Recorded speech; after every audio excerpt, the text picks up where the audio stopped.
آقا کریم علیہ السلام کا ارشاد گرامی ہے، اس کا مفہوم یہ ہے کہ جس شخص کو ان 4 باتوں کی توفیق مل جائے اس کے 4 کام ہو جاتے ہیں۔ سبحان اللہ۔ کیسی بات ہے؟ پہلی بات ارشاد فرمائی، جو اللہ کو یاد کرتا ہے اللہ بھی اسے یاد کرتا ہے۔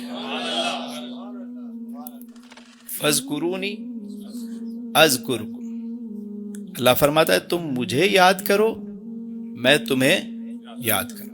کتنی مبارک بات ہے یہ کہ کسی کو ذکر کی توفیق مل جائے، کسی تسبیح کی توفیق مل جائے۔ یہاں تو کسی شخص کو کوئی بڑا لیڈر، کوئی بڑے عہدے پہ بیٹھا ہوا شخص یاد کر لے، وہ کتنا پھولا ہوا نہیں سماتا، انہوں نے مجھے یاد کیا۔ اور یہاں خالق کائنات یاد کر رہا ہے۔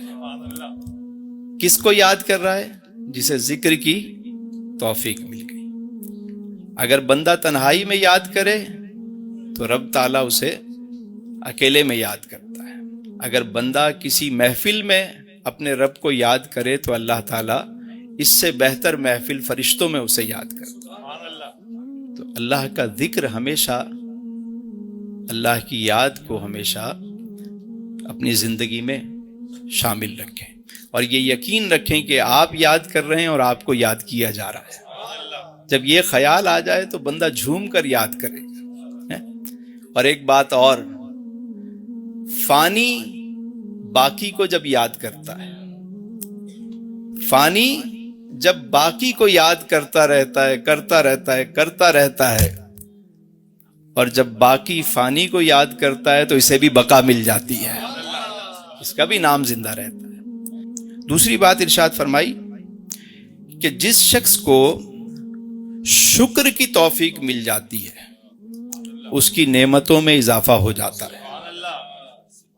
کتنا آسان فارمولا کہ تم شکر کرو، لئن شکرتم لازیدنکم، ادھر تم شکر کرتے جاؤ ادھر وہ نعمتوں میں۔ تیسری بات ارشاد فرمائی کہ جس کو دعا کی توفیق مل گئی اس کو قبولیت کی توفیق مل گئی۔ یہ بھی بڑا راز ہے، یعنی کوئی شخص اگر دعا کرتا ہے اور ایک ہی دعا وہ مسلسل کرتا رہے اسے قبولیت مل جائے گی۔ ہمارے ساتھ ہوتا کیا ہے کہ ہم کچھ دن دعا کرتے ہیں اور اس کے بعد چھوڑ دیتے ہیں، یا ہم وہ ہو جاتے ہیں کہ یار ابھی تک تو دعا قبول نہیں۔ آپ یہ دعا کرتے رہیں، دعا کی توفیق مل جانا یہ قبولیت کی علامت ہے۔ اور چند دعائیں مخصوص کر لیں۔ اچھا ہم کیا کرتے ہیں، آج یہ دعا مانگ لی، کل وہ دعا مانگ لی، پرسوں وہ دعا۔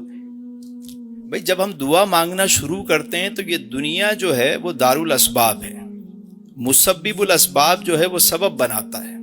اب آپ کی دعا کا سبب بن رہا ہے، چیزیں سیدھی ہونا شروع ہو رہی ہیں، آپ نے وہ دعا چھوڑ دی، دوسری دعا مانگنا شروع کر دی۔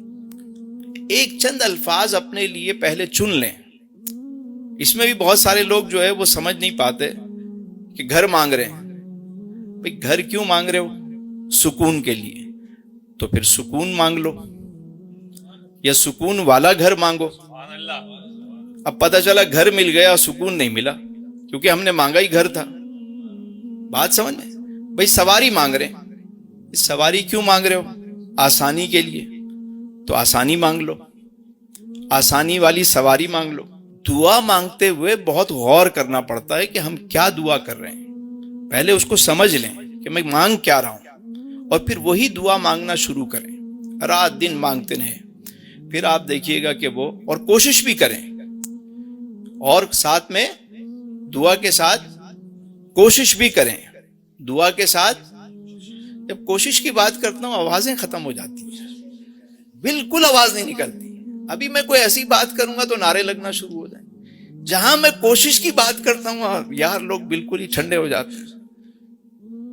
دعا کے ساتھ ہاں کوشش بھی کرنی ہے۔